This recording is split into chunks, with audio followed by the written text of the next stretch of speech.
আমরা মায়েরা না সবসময় চেষ্টা করে থাকি যে আমাদের ছেলেমেয়েরা কিভাবে খুশি থাকবে, কিভাবে ভালো থাকবে, কোনটা খেয়ে ভালো পাবে, তাই না বলো?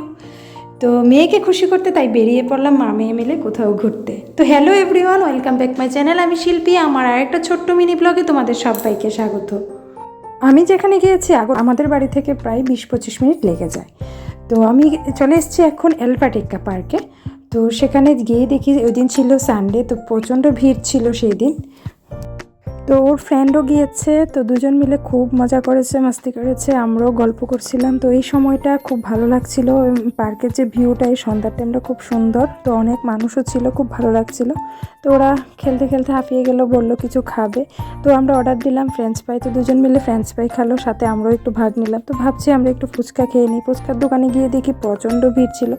তো আর কি করব, তাই আমরা নিয়ে নিলাম একটু আইসক্রিম। তো আমরা সবাই মিলে একটু আইসক্রিম খেলাম গরমের মধ্যে, ঠান্ডা ঠান্ডা। তারপর কি বাড়ি চলে আসলাম, বিকালটা বেশ ভালো কেটেছে।